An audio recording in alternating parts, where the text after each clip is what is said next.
Hello dear student, myself Pratyush Raj. और आज हम लोग पढ़ेंगे इलेक्ट्रिसिटी का नेक्स्ट टॉपिक, क्योंकि ओम्स लॉ है। वैसे इससे पहले कुछ छोटे छोटे टॉपिक हैं जिन्हें हम कवर करेंगे। हम लोग पढ़ रहे हैं इलेक्ट्रिसिटी क्लास 10th के लिए।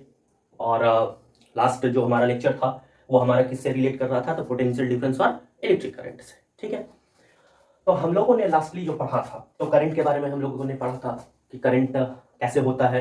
तो हमने देखा था कि फ्री इलेक्ट्रॉन्स तो मेटल में होते हैं, लेकिन वो रैंडम डायरेक्शन में मूव करते हैं, और रैंडम डायरेक्शन में मूव करने के कारण क्या होता है कि एवरेज वेलोसिटी जीरो, जिस कारण से हम लोग करंट नहीं बोलता। तो फिर करंट कैसे होता है? तो जब हम लोग किसी भी कंडक्टिंग वायर को पोटेंशियल डिफरेंस क्रिएट कर देते हैं, मीन्स सेल या बैटरी से कनेक्ट कर देते हैं, तो उसके बाद क्या होता है, electron in particular direction move करने लगता है, और पर्टिकुलर डायरेक्शन मूव करने के कारण क्या होता है, तो फ्लो ऑफ इलेक्ट्रॉन होने लगता है, जिसके कारण कि हम लोग बोलते हैं इलेक्ट्रिक करंट हो गया। ठीक है, हम लोगों ने बेसिक बेसिक बातें की थी। हम लोगों ने यहां तक पढ़ा था कि आई के लिए एक फॉर्मूला हमने डिराइव किया था कि क्यू बाई टी, तो rate of flow of charge होता है। चलिए थोड़ा और हम लोग आगे बढ़ते हैं। हमने पढ़ा था शुरुआत में कि Q is equal to N E होता है प्रॉपर्टीज ऑफ चार्ज में। क्या आपको याद है? तो अगर Q के जगह हम लोग Ne रखिए तो I के लिए एक और हमारे पास इक्वेशन बन गया, फॉर्मूला बन गया कि I is equal to Ne by T. N represent number of electron, E represent magnitude of an electron, और T रिप्रेजेंट टाइम। ठीक है, तो इसका भी इस्तेमाल करके हम लोग इलेक्ट्रिक करंट के कुछ छोटे छोटे न्यूमेरिकल करेंगे। आज हम लोग थ्योरेटिकल पार्ट करेंगे। हम लोग पहले रजिस्टिविटी तक थ्योरेटिकल कंप्लीट कर लेते हैं, उसके बाद हमारा एक या दो क्लासेस आएगा जिसमें कि हम लोग electric current, potential difference, Ohm's law, resistance और रेजिस्टिविटी, इस पांचों टॉपिक का न्यूमेरिकल, बहुत अच्छे अच्छे स्केल के न्यूमेरिकल हम लोग करेंगे। ठीक है, उसके बाद हम लोग चलेंगे सीरीज पैरेलल कॉम्बिनेशन। तो आज जो हमारे पास है, पहले 5 मिनट जस्ट एक बेसिक सा टॉपिक है, और जरूरी है क्योंकि आप क्लास 10th के लिए पढ़ाई कर रहे हो, तो आपको बेसिक ही, क्योंकि 10th लेवल में क्वेश्चन बहुत एडवांस होते नहीं है, बहुत ही बेसिक बेसिक क्वेश्चन पूछे जाते हैं। तो अगर सिलेबस को पूरे कंप्लीट रूप से लेके चलना है तो हमें बेसिक बेसिक बातों का भी ध्यान रखना होगा। इस कारण से बस 5 मिनट हम लोग थोड़ा सा बेसिक देख लेते हैं। तो सबसे पहले एक चीज होता है इलेक्ट्रिक सर्किट। इलेक्ट्रिक सर्किट ये कुछ भी नहीं है। इलेक्ट्रिक सर्किट आप घर में अपने देखते हो, ठीक है, आपका बल्ब लगा हुआ है, फैन लगा हुआ है, वायर लगा हुआ है, स्विच लगा हुआ है, और ये सारे कंपोनेंट मिलकर क्या बनाते हैं? तो इलेक्ट्रिक सर्किट बनाते हैं। तो इलेक्ट्रिक सर्किट कुछ भी नहीं है, अ क्लोज पाथ, क्लोज बंद रास्ता, through which N electric current flow, जिसमें कि इलेक्ट्रिक करंट फ्लो कर सके, उसी को हम लोग क्या बोलते हैं? Electric circuit. इलेक्ट्रिक सर्किट कुछ भी नहीं है, अ क्लोज पाथ इन विच या through which N electric current flows, उसी को हम लोग क्या नाम देते हैं? तो इलेक्ट्रिक सर्किट। चलिए लिख लेते हैं, a closed path through which an electric current flows, इसी को हम लोग क्या नाम देते हैं? तो इलेक्ट्रिक सर्किट। चलिए अब आते हैं हम लोग। तो अब आई बात कि इलेक्ट्रिक सर्किट जैसे हम लोग घर में देखते हैं, तो हमारे घर में बहुत सारे कंपोनेंट है, फैन है, बल्ब है, स्विच है, फ्यूज है, इंडिकेटर है, बहुत सारा चीज हम देखते हैं, इलेक्ट्रिकल अप्लायंसेस। तो अगर हमको इलेक्ट्रिक सर्किट को रिप्रेजेंट करना है ऑन पेपर पे, तो हमको जाहिर सी बात है कि हम कोई बल्ब ले जाके तो एग्जामिनेशन हॉल में दिखाएंगे नहीं कि हाँ ये बल्ब है, ये वायर है, जोड़ के तो हम लोग दिखाएंगे नहीं। तो इसका मतलब है पेपर पे किसी चीज को रिप्रेजेंट करने के लिए हमको उसके सिंबल की जरूरत पड़ेगी। तो इलेक्ट्रिसिटी चैप्टर में भी बहुत सारे अप्लायंसेस के लिए, अलग अलग अप्लायंसेस के लिए अलग अलग सिंबल दिए गए हैं, ताकि उसका मदद लेके हम लोग इलेक्ट्रिक सर्किट को रिप्रेजेंट कर सके। ठीक है, तो चलिए फिलहाल क्लास 10th में लगभग इस्तेमाल होने वाले हम लोग सिंबल को देखते हैं। सेल। अब सबसे पहले आप समझिए सेल होता क्या। सेल आपने देखा होगा, रिमोट में आपका लगा होगा छोटा वाला बैटरी जिसमें 1.5 वोल्ट लिखा होता है। ठीक है, उसी को हम लोग क्या बोलते हैं? तो सेल। ठीक है, तो सेल क्या होता है? तो सिंपली सेल कुछ भी नहीं है। सेल एक आप समझ लो ऑब्जेक्ट है जो कि क्या हमको देता है? तो पोटेंशियल डिफरेंस देता है, ठीक है, या एनर्जी देता है। सेल क्या है? तो सेल एक ऑब्जेक्ट, आप पकड़ लो, ऑब्जेक्ट है जो कि क्या क्रिएट करता है? तो पोटेंशियल डिफरेंस को क्रिएट करता है। और सेल को जब हम लोग रिप्रेजेंट करते हैं तो एक हम लोग बड़ा डंडा बनाते हैं और एक हम लोग छोटा डंडा बनाते हैं। बड़ा डंडा रिप्रेजेंट करता है पॉजिटिव एंड को, और छोटा डंडा रिप्रेजेंट करता है नेगेटिव एंड को। ठीक है, अब आता है हम लोग बैटरी पे कि बैटरी क्या होता है।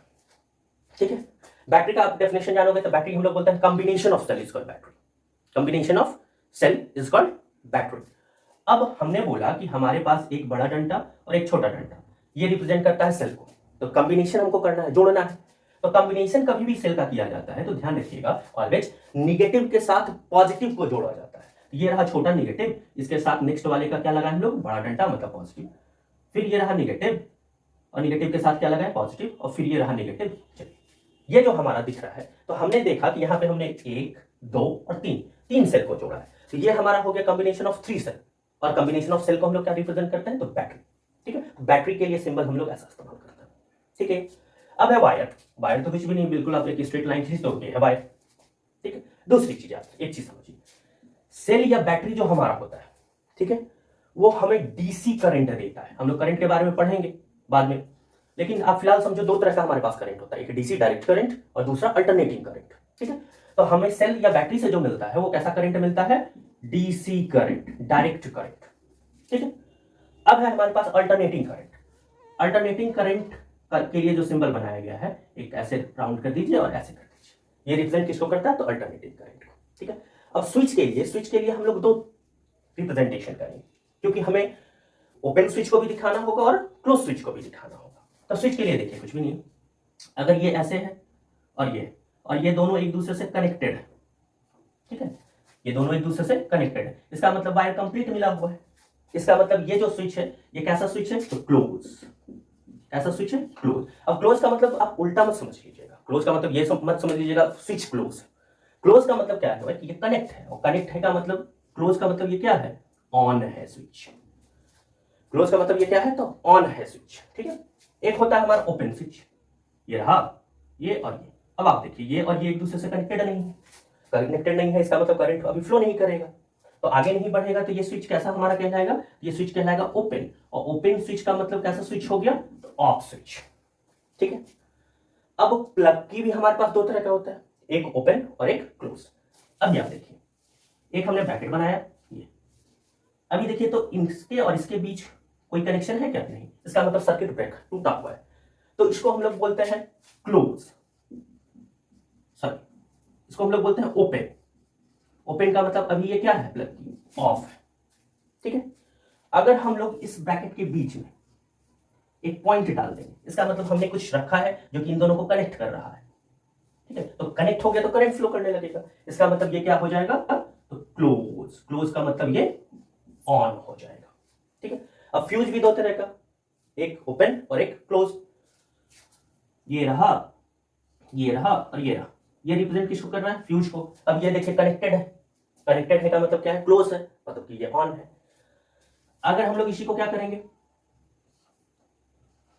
ये देखिए खुला हुआ है, खुला हुआ का मतलब अभी तो कंप्लीट पाथ है नहीं, तो इसको हम लोग क्या बोलेंगे, ओपन। ओपन का मतलब ये ऑफ।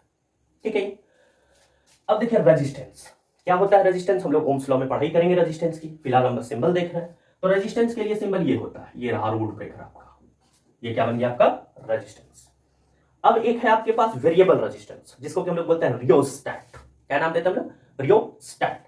इसके लिए कुछ भी नहीं है, आप रेजिस्टेंस बनाइए और उस रेजिस्टेंस को कट कर दीजिए, ये रिप्रेजेंट किसको कर रहा है, तो रियोस्टैट को। ठीक है, अब बल्ब, बल्ब के लिए आपको कुछ नहीं करना है, ऐसे लीजिए एम की तरह लिख दीजिए, इसको गोल डब्बा में बंद कर दीजिए, ये क्या है आपका बल्ब।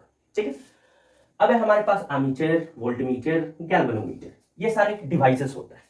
ठीक है, एमीटर को रिप्रेजेंट ए से करते हैं, और एक तरफ आप पॉजिटिव लिख दीजिए और एक तरफ नेगेटिव लिख दीजिए।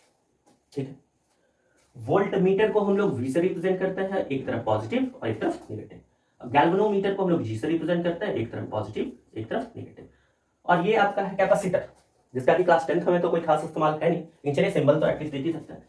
कैपेसिटर में आप दोनों तरफ इक्वल बनाएंगे, और ये एक तरफ पॉजिटिव और एक तरफ नेगेटिव। ठीक है, तो ये सिंबल है, इतने सिंबल का हमको जरूरत पड़ेगा क्या करने के लिए, कि अगर हमको बोला जाए कि ऑन पेपर आप सर्किट बना दो, इसका मतलब सर्किट का डायग्राम बना दो, तो हम लोग इन सारे सिंबल का इस्तेमाल करके एक डायग्राम बनाएंगे, जिसमें हम लोग दिखाएंगे कि हमारे पास जो सर्किट है उसमें ये कंपोनेंट लगे हुए हैं, जिसको कि हम लोग बोलते हैं सर्किट डायग्राम। ठीक है, अब देखिए हमारे पास ये तीन है, एमीटर, वोल्टमीटर और गैल्वेनोमीटर। एमीटर करंट का ऐसा यूनिट होता है एम्पियर। ठीक है, और ये रहा एमीटर।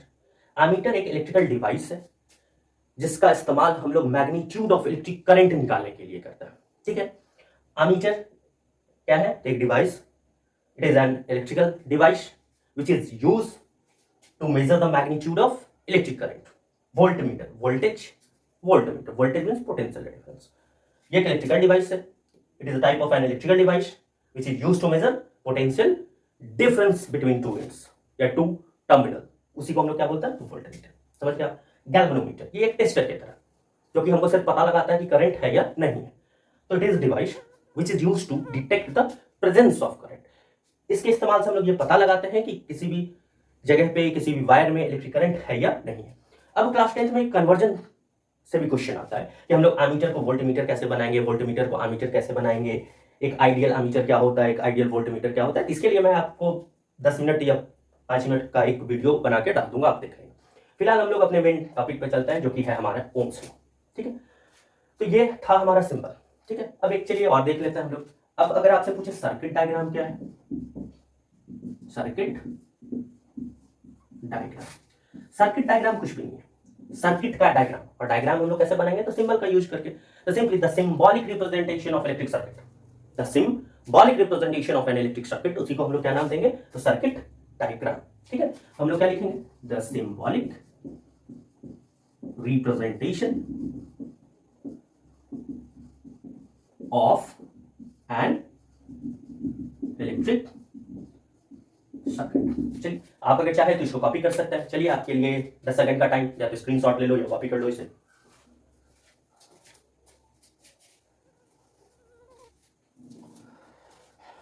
चलिए, हो सकता है आपने या तो स्क्रीनशॉट या कॉपी कर लिया होगा। आगे हम लोग पढ़ते हैं। और आपने अगर अच्छे से पढ़ाई की तो ये हमारी गारंटी है कि हमारे सब्जेक्ट फिजिक्स, एक्चुअली में केमिस्ट्री के भी वीडियो आपको मिलेंगे। अगर आप सारा पार्ट को देखते चलते हैं, इट्स माय गारंटी आपको 10th में फिजिक्स या केमिस्ट्री में कहीं से एक भी क्वेश्चन ऐसा नहीं आने वाला है जो लगे आपको कि ये मैंने पढ़ा नहीं है, ये मुझे आता नहीं है। ठीक है, आपके स्टैंडर्ड से मैं आपको बहुत ऊपर लेके चलूंगा।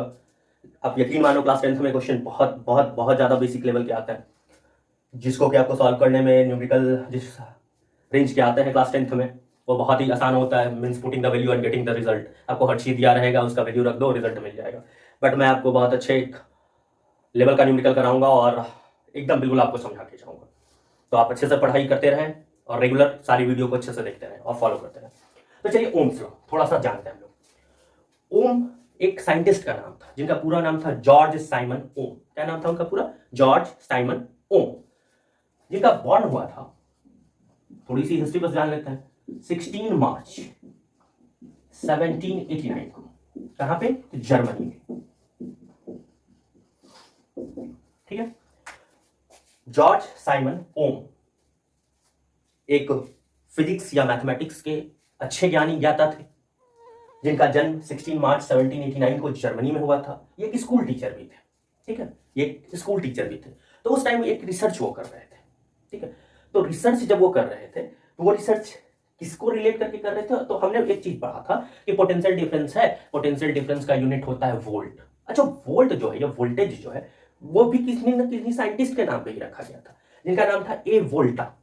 ए वोल्टा, जिन्होंने इलेक्ट्रोकेमिकल सेल बनाया था। और सेल का काम क्या होता है, तो पोटेंशियल डिफरेंस को क्रिएट करना, प्रोवाइड करना। इसलिए उनके नाम का रिगार्ड ऑनर करते हुए पोटेंशियल डिफरेंस के यूनिट हमने क्या रख दिया, ऐसा यूनिट हमने वोल्ट रख दिया। ठीक है, तो जॉर्ज साइमन ओम जो थे, ठीक है, इन्होंने क्या किया, इन्होंने अपना कुछ एक गैजेट बनाया हुआ था। उस गैजेट और वो जो ए वोल्टा ने इलेक्ट्रोकेमिकल सेल बनाया था, उस पर वो कुछ रिसर्च कर रहे थे। और रिसर्च करते करते करते करते करते करते उनको एक बड़ी अच्छी जानकारी हाथ लगी, और वो जानकारी को उन्होंने दुनिया के सामने रख दिया, जिसको कि हम लोग ओम्स लॉ के नाम से जानते हैं। अब क्या उन्होंने जानकारी दी, तो चलिए देखते हैं हम लोग। तो सबसे पहले आप समझ लीजिए, जॉर्ज साइमन ओम एक पहले साइंटिस्ट थे इलेक्ट्रिसिटी के फील्ड में, जिन्होंने कि पोटेंशियल डिफरेंस और इलेक्ट्रिक करंट के बीच के मैथमेटिकल रिलेशन को बताया। ठीक है, इसका मतलब है सबसे पहले ही was the first to give yes to establish relationship between electric current and potential difference। इसका मतलब है कि ये पहले साइंटिस्ट थे जिन्होंने he was the first to establish mathematical relationship। ठीक है, तो ये पहले साइंटिस्ट हुए इलेक्ट्रिसिटी के फील्ड में जिन्होंने कि इलेक्ट्रिक करंट और पोटेंशियल डिफरेंस के बीच के मैथमेटिकल रिलेशनशिप को दुनिया को दिया। और उसी रिलेशनशिप को हम लोग किस नाम से जानते हैं, तो ओम्स लॉ के नाम से जानते हैं। अब थोड़ा समझने की कोशिश कीजिए कि उन्होंने क्या ऑब्जर्व किया और क्या उन्होंने दिया। ठीक है, तो सबसे पहले आप समझिए, और ये एक बिल्कुल जेन्युइन फैक्ट है, मैं आपको एक छोटी सी कहानी भी सुनाऊंगा आप समझ जाओगे कि क्यों ये एक फैक्ट है। आप किसी भी हिसाब से देखोगे तो आपको समझ आता है। मान लीजिए हमारे पास कंडक्टर है कोई भी, ठीक है, हम लोग जानते हैं कंडक्टर में क्या होंगे, तो फ्री इलेक्ट्रॉन्स होंगे, तो इसमें फ्री इलेक्ट्रॉन्स, बहुत सारे इलेक्ट्रॉन्स होंगे। और जब हम लोग इसको किसी भी चीज से नहीं कनेक्ट करेंगे तो ये रैंडम डायरेक्शन में मूव कर रहा होगा, ये भी हमें पता है। हम जानते हैं कि इसमें अगर इलेक्ट्रिक करंट लाना है तो हमको क्या करना होगा, या तो इसको सेल या तो हमको इसको बैटरी से कनेक्ट करना होगा। और क्यों कनेक्ट करना होगा, तो ऐसा कनेक्ट करने के बाद क्या होता है, तो सेल या बैटरी क्या प्रोवाइड करता है, पोटेंशियल डिफरेंस, जो कि इस इंड और इस इंड पे पोटेंशियल डिफरेंस क्रिएट हो जाएगा। इधर हो जाएगा पॉजिटिव, इधर हो जाएगा नेगेटिव, जिस कारण से डिफरेंस होने के कारण क्या होगा, तो इलेक्ट्रॉन फ्लो करने लगेगा इन वन डायरेक्शन। और इन वन डायरेक्शन अगर फ्लो करने लगेगा तो क्या हो जाएगा, तो इलेक्ट्रिक करंट हो जाएगा। तो ये तो हमने पहले पढ़ ही चुका है। अब नया क्या है, तो बिल्कुल नया। ओम्स ने ये देखा, जॉर्ज साइमन ओम्स ने ये पाया कि अगर हम लोग टेम्परेचर में कोई चेंजेस नहीं कर रहे होंगे या होते हैं, तब जो electric current through metallic conductor, ये जो कंडक्टर है इसको होके जो इलेक्ट्रिक करंट फ्लो कर रहा होगा, ये डायरेक्टली प्रोपोर्शनल होगा potential difference exist across its end. मतलब कहने का अगर आप सामान्य रूप से जानना चाहोगे तो हमारे पास मतलब कहने का बस यही हुआ कि ये क्या है, बैटरी, ये क्या प्रोवाइड करता है, पोटेंशियल डिफरेंस। कहने का मतलब बस यही है कि इस पोटेंशियल डिफरेंस को आप जितना बढ़ाओगे, मींस जितना हेवी पावर का बैटरी लाओगे, उतना अधिक इलेक्ट्रिक करंट इसमें फ्लो करेगा। जितना कम लाओगे उतना कम इलेक्ट्रिक करंट फ्लो करेगा। और यही ऑब्जर्व किसने किया था, जॉर्ज साइमन ओम ने, और यही उन्होंने रिलेशनशिप दिया था दुनिया को, ठीक है, जिसको कि हम लोग ओम्स लॉ के नाम से जानते हैं। अच्छा एक चीज और, इलेक्ट्रिक करंट जब हम लोग पढ़ रहे थे तो वहां पे शायद मिस हो गया था।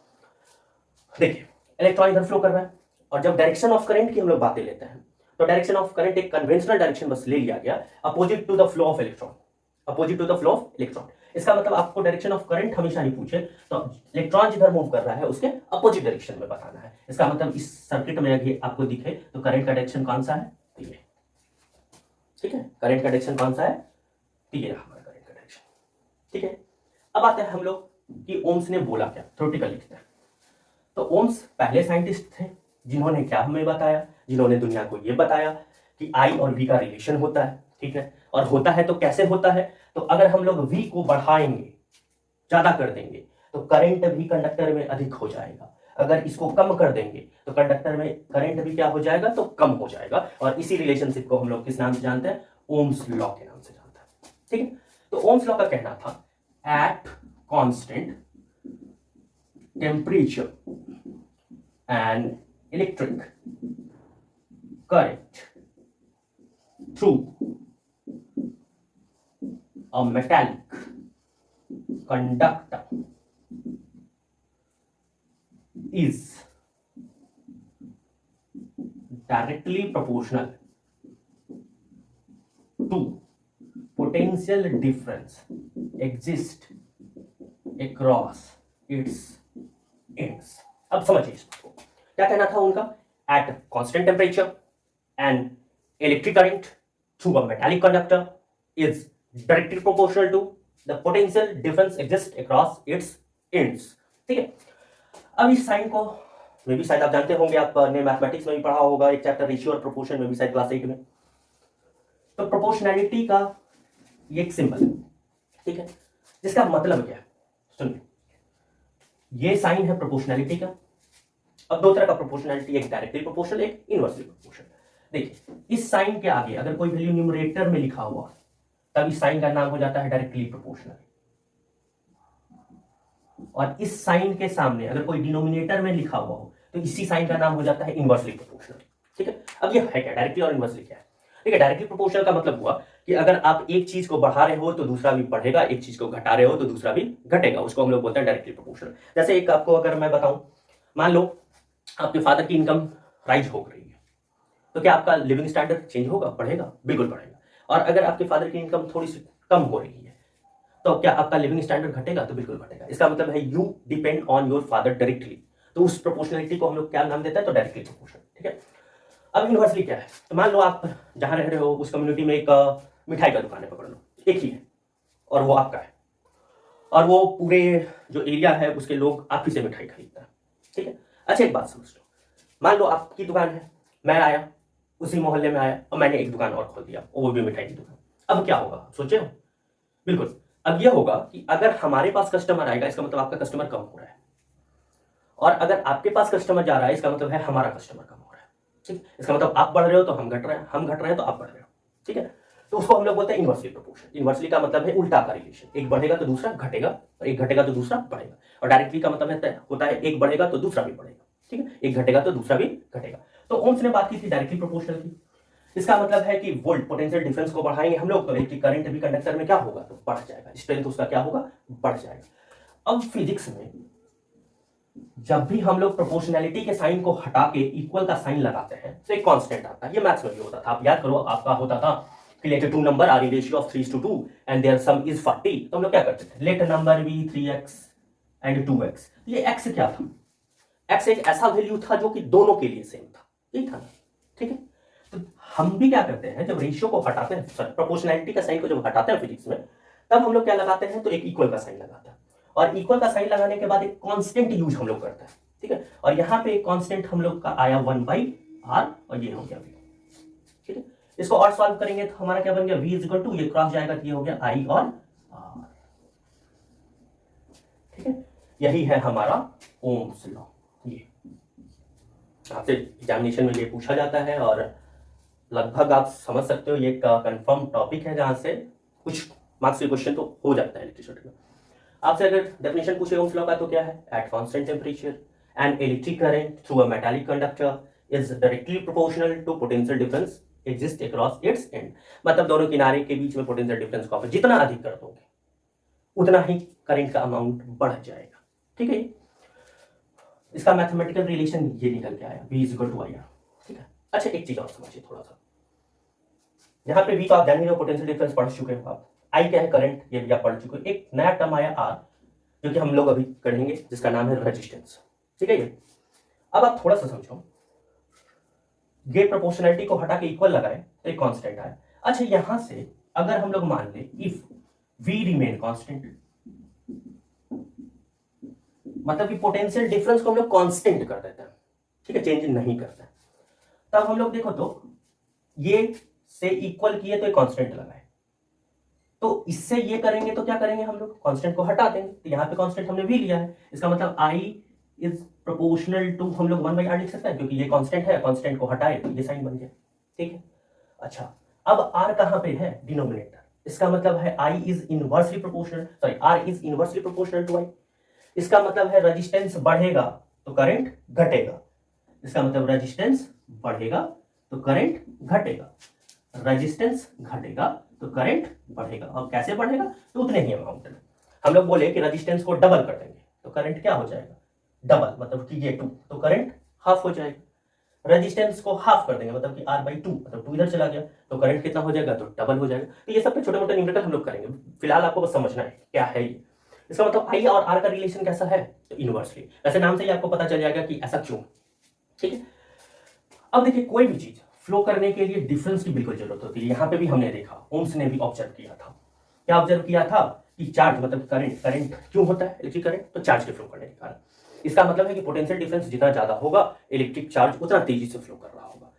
तो इसका मतलब है कि डिफरेंस को बढ़ाएंगे तो फ्लो और तेज हो जाएगा। ये आप कॉमनली देख सकते हो, मान लीजिए पानी फ्लो करता है, क्यों, लेवल डिफरेंस। अच्छा एक आप थाली रखे हो ऐसे, उसमें पानी है, क्या गिरेगा, नहीं। अच्छा ऐसे कर दोगे तो गिर जाएगा, बिल्कुल गिरेगा, क्यों ऐसा, आपने लेवल डिफरेंस कर दिया, ये ऊंचा हो गया ये नीचा हो गया। अच्छा जनरली लोग छोटे शहर से बड़े शहर में चले जाते हैं पढ़ने के लिए, हायर स्टडीज के लिए, ऐसा क्यों, मान लो पूर्णिया में पकड़ लो, अगर पूर्णिया में आपको सारी सुविधाएं मिल जाए, सारे अच्छे कॉलेजेस आ जाए, तो क्या आप दिल्ली जाओगे पढ़ने, क्या आप कोटा जाओगे, बिल्कुल भी नहीं जाओगे। तो क्यों जाते हो आप फिर, तो जाते इसलिए हो यहाँ का एजुकेशन और वहाँ के एजुकेशन में एक डिफरेंस, इसलिए आ जाते हो। अच्छा मान लो पूर्णिया में किसी आदमी को जॉब लगी, उसे 50,000 सैलरी मिल रहा है, और उस इंसान को अगर दिल्ली में जॉब लगा और उसको अगर 1 लाख सैलरी मिल रहा है, तो क्या वो यहाँ रहेगा या जाएगा, डेफिनेटली वो जाएगा। इसका मतलब क्या है, तो सैलरी डिफरेंस हुआ तो वो मूव कर गया। इसका मतलब है डिफरेंस जैसे जैसे होता है तो मूवमेंट भी आ जाती है। ठीक है, इसका मतलब यहाँ पे क्या है, तो पोटेंशियल डिफरेंस हुआ तो चार्ज फास्टर मूव करने लगा, और चार्ज फास्टर मूव किया तो चार्ज मूव किया समय के साथ इलेक्ट्रिक करंट, तो इलेक्ट्रिक करंट अधिक हो गया। ठीक है, चलिए चलिए इसमें एक छोटी सी मैं आपको 2-4 मिनट की कहानी सुना देता हूँ, इफ यू आर इंटरेस्टेड। एक बार हुआ ऐसा कि शंकर भगवान, जान ही रहे होंगे शायद, भोलेनाथ। तो हुआ ऐसा कि एक बार माँ पार्वती, उनकी बिलव्ड वाइफ, ऊपर से दुनिया को देखी, तो उन्होंने बोला कि आपने प्रभु अच्छा दुनिया नहीं बनाया है, इस दुनिया में बहुत गरीब है, बहुत अमीर है, ठीक है, किसी को खाना नहीं मिल रहा है, किसी को सोना ही सोना है, किसी के पास पैसा ही पैसा है। ठीक, आपने कैसा दुनिया बनाया, ये भेदभाव वाला दुनिया। आपको दुनिया बनाने नहीं आता है, सो अगर आप हमको देते दुनिया बनाने तो हम एक ऐसा दुनिया बनाते जिसमें कि सब एक जैसा होता। तो भोलेनाथ उनको बहुत समझाने की कोशिश कर रहे थे कि भाई मान जाइए, दुनिया को अगर चलाना है, दुनिया का अगर प्रॉपर रूप से संचालन करना है तो डिफरेंसेस की बहुत जरूरत है। ठीक है, गरीब अमीर होना या कुछ डिफरेंस होना बहुत ज़्यादा जरूरी है। ठीक है, तो वो मान ही नहीं रही थी, उनसे झगड़ा झगड़ा किए जा रही थी। तो हुआ ऐसा कि उन्होंने, जब वो नहीं मना पाए माँ पार्वती को, तो उनकी भाई वाइफ थी, बिलव्ड वाइफ थी, बड़ी प्यार करते थे उनसे वो, तो सोचे चलो ठीक है, मैं देता हूँ एक दिन समय। उन्होंने कहा कि जाओ, मैं तुम्हें एक दिन का वरदान देता हूँ, तुम अपने हिसाब से दुनिया को डिजाइन कर लो। तो उन्होंने डिजाइन किया। उन्होंने क्या किया कि 1 मिनट में सबको एक जैसा बना दिया, सबके पास इक्वल पैसा, ये वो। अब जो गरीब था वो पूरा खुशहाल हो गया। ऊपर से उन्होंने देखा तो देखा सब खुशहाल है भाई, सबके पास पैसा है, सबके पास घर है, सबके पास गाड़ियां आ गई, हर चीज आ गया। तो अब उन्होंने बोला शंकर भगवान, देखिए ये है हमारा दुनिया, और देखिए इंसान कितने खुश है इस दुनिया में, और आपका दुनिया में तो सब दुखी ही था। तो शंकर भगवान बोले कि एक काम कीजिए, आप जाइए थोड़ा घूम के आ जाइए आप पृथ्वी से, कि आपका बनाया हुआ दुनिया ठीक है ना। तो वो आई, दिन भर घूमी, उनको दिखा सब खुशहाल है, सब अच्छा है, हर तरफ खुशी का माहौल है, बहुत वो खुश हुई। तो दिन भर घूमते घूमते घूमते घूमते घूमते घूमते जब वो थक गई, तब उनको रेस्ट करना था। तो रेस्ट करने के लिए क्या हुआ कि उनको एक कुटिया, जिसको आप कहते हो फूस का जो बनता है, वो बनाने की जरूरत थी। तो वो जो पहले ये काम कर रहा था, मीन्स उनके चेंजेस से पहले जो ये सब काम करता था कुटी बनाने वाला, वो उनके पास गई। तो उनके पास गई तो वो तो पहचान नहीं रहा था ये माँ पार्वती है। तो वो बोली कि देखो हमको कुटी बना दो एक, हमको रात भर विश्राम करना है। तो बोला अब हम वो सब काम नहीं करता है, अब हम बहुत अमीर हो गए, मेरे पास बहुत पैसा हो गया है। वो बहुत ट्राई की, 2 4 10 20 के पास गई, सबके पास यही जवाब मिल रहा था। तब उनको ये रियलाइज हुआ कि दुनिया को अगर चलाना है तो डिफरेंसेस होना बहुत जरूरी है। अगर सब, आप इमेजिन करो, सब एक जैसा हो जाए। मान लो कोई स्कूल है, कोई टीचर है, अब स्कूल के मालिक के पास भी उतना ही पैसा हो जाए और टीचर के पास भी उतना ही पैसा हो जाए, तो क्या टीचर जाएगा स्कूल में काम करने? बिल्कुल भी नहीं जाएगा। तो चलेगा स्कूल? बिल्कुल भी नहीं चलेगा। तो इसी के लिए आपको कोई भी चीज होने के लिए डिफरेंसेस की बहुत ज्यादा जरूरत होती है, ये आप ध्यान रखेंगे। ठीक है, तो हमने देखा कि ओम्स ने बस हमें इतना ही बताया कि जितना ज्यादा पोटेंशियल डिफरेंस होगा उतना ज्यादा इलेक्ट्रिक करंट फ्लो करेगा। हमने देखा कि एक यहाँ एक नया वर्ड हमें मिला जो कि था रेजिस्टेंस। रेजिस्टेंस का भी थोड़ा सा हमने देखा क्या था कि रेजिस्टेंस और करंट का कैसा रिलेशन है, तो इनवर्सली। ठीक है, इनवर्सली मतलब कि रेजिस्टेंस बढ़ेगा तो इलेक्ट्रिक करंट घटेगा, और रेजिस्टेंस घटेगा तो इलेक्ट्रिक करंट बढ़ेगा। ठीक है, अब चलिए थोड़ा सा हम लोग रेजिस्टेंस भी देख लेते हैं आज, जिसको कि हम लोग आर से रिप्रेजेंट करते हैं। ठीक है, और जिसके लिए हमने देखा था सिंबल ये था हमारा। अच्छा, हमने सर्किट डायग्राम आपको बना के नहीं बताया, चलिए फिर नेक्स्ट लेक्चर में बता दूं। इसके लिए रेजिस्टेंस के लिए सिंबल ये था। अब देखिए रेजिस्टेंस क्या है, एक चीज हमेशा याद रखिएगा, बहुत सारे बच्चे को ये कंफ्यूजन होता है रेजिस्टेंस के टर्म में कि रेजिस्टेंस एक ऑब्जेक्ट है या इलेक्ट्रिकल अप्लायंसेस है, इलेक्ट्रिकल डिवाइस है। उनको लगता है मार्केट में जो काला काला छोटा छोटा मिलता है जिसपे बैंड बने हुए रहते हैं वो रेजिस्टेंस है। दिस इज नॉट रेजिस्टेंस, वो रजिस्टर है। Register is a device which provide resistance. अब रेजिस्टेंस क्या है, तो रेजिस्टेंस एक गुण है, जैसे कि चार्ज था। Resistance is the inherent property of a material. Resistance जो है मटेरियल का इनहेरिएंट प्रॉपर्टी है, मतलब उसके अंदर बसा हुआ वो चीज है, जिस कारण से वो क्या करता है, फ्लो ऑफ चार्जेस के रास्ते में ऑब्स्ट्रैकल को पैदा करता है। मतलब कि चार्ज फ्लो कर रहा है, उसके रास्ते में वो रुकावट बन के तैयार है, उसी को हम लोग क्या नाम देते हैं, तो रेजिस्टेंस। ठीक है, तो रेजिस्टेंस क्या है, कुछ भी नहीं, resistance inherent property of material to provide hindrance in path of flow of electric charge। ठीक है, उसी को हम लोग क्या बोलते हैं, रेजिस्टेंस। इनहेरिएंट प्रॉपर्टी और इनहेरिएंट कैरेक्टरिस्टिक ऑफ मटेरियल या इलेक्ट्रिकल, आप क्या बोल, कंडक्टर बोल सकते हो, इंसुलेटर भी बोल सकते हो। तो इनहेरिएंट प्रॉपर्टी मतलब प्रॉपर्टी जो भी आपके पास मटेरियल है उसमें पहले से है। क्या है, तो ऐसा गुण है जो हिंड्रेंस, रुकावट पैदा करता है। कहां, तो path of flow of electric charge, मतलब कि चार्ज के फ्लो करने के रास्ते में रुकावट को पैदा करना, उसी को हम लोग, उसी प्रॉपर्टी को क्या नाम देते हैं, तो रेजिस्टेंस। ठीक है, means resistance is nothing, resistance is a property which allow material to obstruct the flow of electric charge. ठीक है, रेजिस्टेंस क्या है, प्रॉपर्टी कैसी, इनहेरिएंट, विच अलाउ ऑब्स्ट्रक्शन इन, किसमें obstruction, in the path of an electric charge. अब थोड़ा सा समझिए, ये तो हम समझ गए कि ठीक है उसके पास पहले से है, तो पहले से है कहाँ, थोड़ा देख तो ले। अच्छा एक बात हमें बताइए, हमने पढ़ा था कि ये है हमारे पास कोई भी कंडक्टर, ठीक है, तो फ्री इलेक्ट्रॉन्स कहाँ से आता है, तो हमने पढ़ा था कि फ्री इलेक्ट्रॉन्स जो होता है ये ऐसे होता है, मान लीजिए इसको जब सराउंडिंग से हीट मिलता है काइनेटिक एनर्जी बढ़ती है, दूर होते होते होते होते स्किप कर जाता है और निकल जाता है, यही है फ्री इलेक्ट्रॉन। अच्छा ये जो बचा रेस्ट पॉजिटिवली चार्ज रेसिड्यू, वो किस में है, तो इसी कंडक्टर में। इसका मतलब इलेक्ट्रॉन तो ठीक है ये निकल गया, बाकी जो बचा होगा रेसिड्यू वो कैसा होगा, पॉजिटिवली, ये भी क्या होगा, positively charge, positively charge, electron electron electron जुड़े, ठीक है। तो इसका मतलब है कि जब हम लोग कंडक्टर की बातें करते हैं, ठीक है, तो कंडक्टर में अगर फ्री इलेक्ट्रॉन्स होते हैं तो साथ में पॉजिटिवली चार्ज रेसिड्यू, मतलब कि जिस एटम से निकला इलेक्ट्रॉन उसके रेस्ट पार्ट भी होता है, ठीक। आपने पढ़ा कि जब आप इसको सेल बैटरी से कनेक्ट कर देते हो तो पोटेंशियल डिफरेंस क्रिएट हो जाता है, और पोटेंशियल डिफरेंस क्रिएट होने के कारण ये चार्ज अब वन डायरेक्शन में मूव करने लगता है। बिल्कुल किया, मान गए हम, एकदम किया। अच्छा देखिए, चार्ज किया, मूव किया इलेक्ट्रॉन, ये मूव किया, ये मूव किया, ये मूव किया, ये मूव किया, ठीक है। अब यहाँ पे आगे बेचारा थक गया। सेल जो है पोटेंशियल डिफरेंस जो प्रोवाइड करता है, ये इसको क्या दे दिया, एनर्जी, ये इसको क्या दे दिया, एनर्जी, और ये फिर से घूमते घूमते घूमते घूमते घूमते घूमते घूमते घूमते ये पहुंच गया। अच्छी बात बताइए, ये जो फास्ट मूविंग इलेक्ट्रॉन है ये ठीक है मूव तो कर रहा है, मानते बात है, क्या मूव करते करते इसके रास्ते में कभी ये पॉजिटिव चार्ज आता होगा क्या, बिल्कुल आता होगा, क्योंकि ये पॉजिटिवली चार्ज जो बॉडी है वो है कहाँ पे, कंडक्टर के लिए, तो अंदर है। तो अगर सामने आएगा तो क्या टकराएगा क्या, बिल्कुल होगा, टकराएगा ही। अब कोलिजन जब होगा, आप दौड़ रहे हो और सामने से आपको कोई धक्का मारते या आप साइकिल चला रहे हो, सामने से कोई आपको कोलाइड कर दे, क्या आपका स्पीड स्लो डाउन होगा, ठीक है, गिरोगे जुड़ोगे वो बात है, क्या आपकी स्पीड स्लो डाउन होगा, बिल्कुल होगा स्लो डाउन। मान लो आप साइकिल चला रहे हो, पीछे से कोई खींच रहा है तो स्पीड तो आपकी कम हो ही जाएगी। तो ये जो चार्ज था ये फास्ट मूविंग कर रहा है, अब इसके रास्ते में जो है क्या आ गया, तो ये पॉजिटिवली चार्ज आ गया, तो जैसे ही रास्ते में आया कोलिजन होगा, कोलिजन होगा तो क्या स्पीड स्लो डाउन होगा, बिल्कुल होगा स्पीड। इसका मतलब है कि हमने पढ़ा था I = Q/T, मतलब कि जितना अधिक चार्ज एक सेकंड में फ्लो करेगा उतना ज्यादा करंट हम लोग बोलेंगे। अब आप तो रोक रहे हो चार्ज को, तो रोक रहे हो का मतलब है पहले जितना करना था उससे थोड़ा सा कम करेगा, कम करेगा मतलब कि करंट क्या हो जाएगा, कम हो जाएगा। तो करंट को रोक कौन रहा है, ये पॉजिटिवली, और रुकावट को ही क्या बोलते हैं हम लोग, तो रेजिस्टेंस। इसका मतलब देखिए कहीं कुछ बाहर से आया क्या, इस मटेरियल में हमने कहीं कुछ बाहर से दिया, बिल्कुल नहीं। ये इलेक्ट्रॉन की स्पीड स्लो होने का कारण क्या था, तो उस मटेरियल के अंदर खुद जो प्रेजेंट रेसिड्यू था पॉजिटिव चार्ज, इसका मतलब है ये तो पहले से उसके अंदर है, और उस कारण से रुकावट हुआ चार्ज में, और चार्ज में रुकावट हुआ, चार्ज का स्पीड स्लो डाउन हुआ, स्पीड स्लो डाउन हुआ तो करंट कम हो गया। इसका मतलब है रेजिस्टेंस क्या होता है, करंट को कम करने वाला, करंट को कम करने वाला, बस वही तो लिखा हुआ है, वही है हमारा रेजिस्टेंस।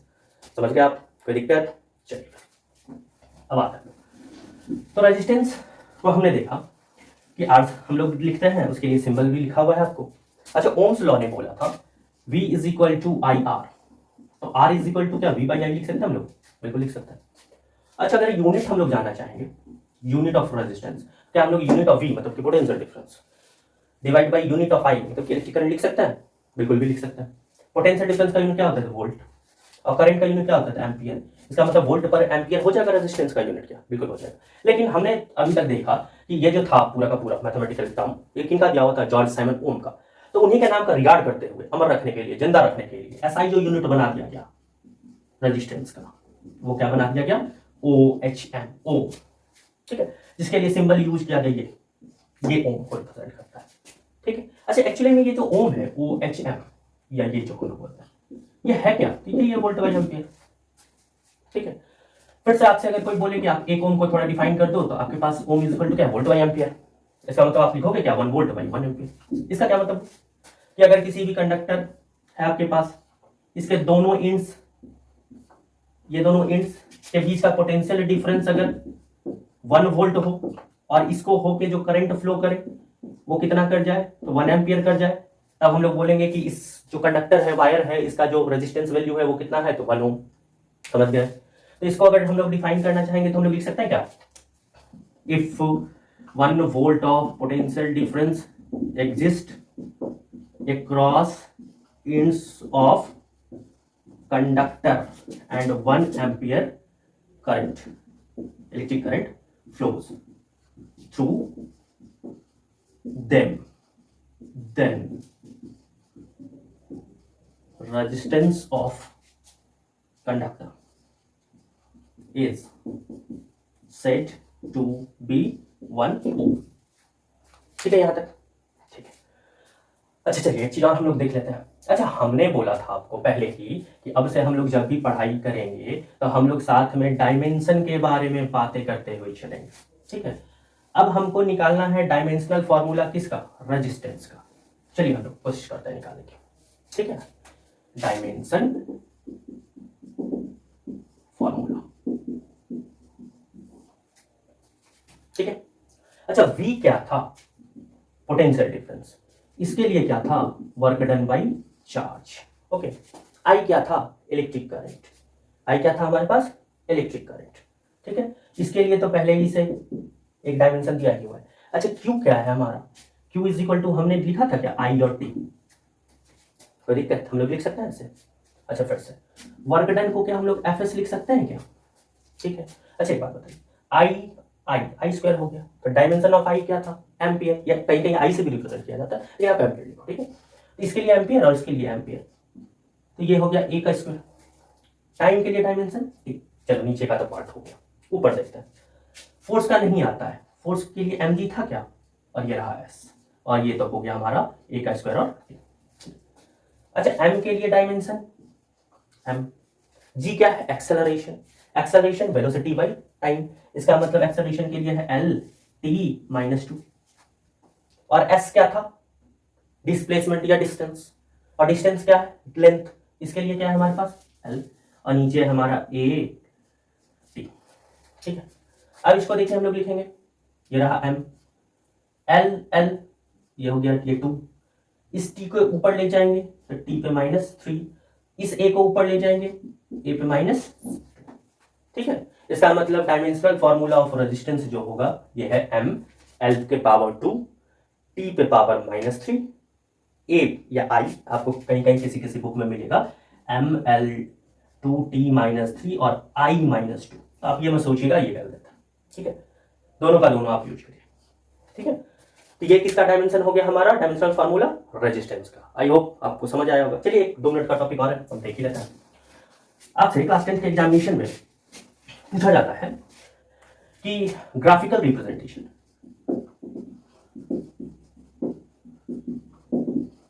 ऑफ ओम्स लॉ, तो देखिए कुछ भी नहीं है ग्राफिकल रिप्रेजेंटेशन, ये रहा हमारा, हम लोग जानते हैं I is directly proportional to क्या होता है, तो V, मतलब I जितना बढ़ाएंगे, जितने गुना करेंगे V भी जितना गुना हो जाएगा, तो इसको जितना बढ़ाएंगे ये भी बढ़ेगा, इसको जितना घटाएंगे ये भी घटेगा, मतलब एक जैसा चेंज होना, और एक जैसा चेंज होना आपको 9th क्लास याद है शायद, uniform motion, equal distance in equal time, मतलब कि इक्वल चेंज इन इक्वल जो भी हो रहा है, इसका मतलब कि उसका जो स्लोप होगा वो कैसा होगा, तो कांस्टेंट हो, एक जैसा हो, ठीक है।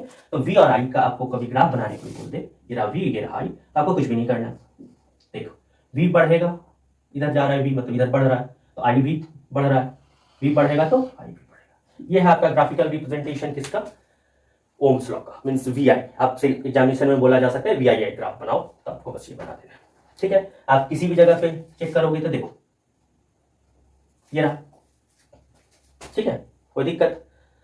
अच्छा चलिए नेक्स्ट टॉपिक में हम लोग जब आएंगे तो थोड़ा सा न्यूमेरिकल करेंगे, क्योंकि स्लोप से रेजिस्टेंस निकालना भी पूछा जा सकता है, ठीक है। क्योंकि V/I हमने पढ़ा है V = IR, तो R = V/I होगा क्या, तो इस ग्राफ से V/I अगर हम लोग निकाल देंगे तो वो रेजिस्टेंस निकल जाएगा क्या।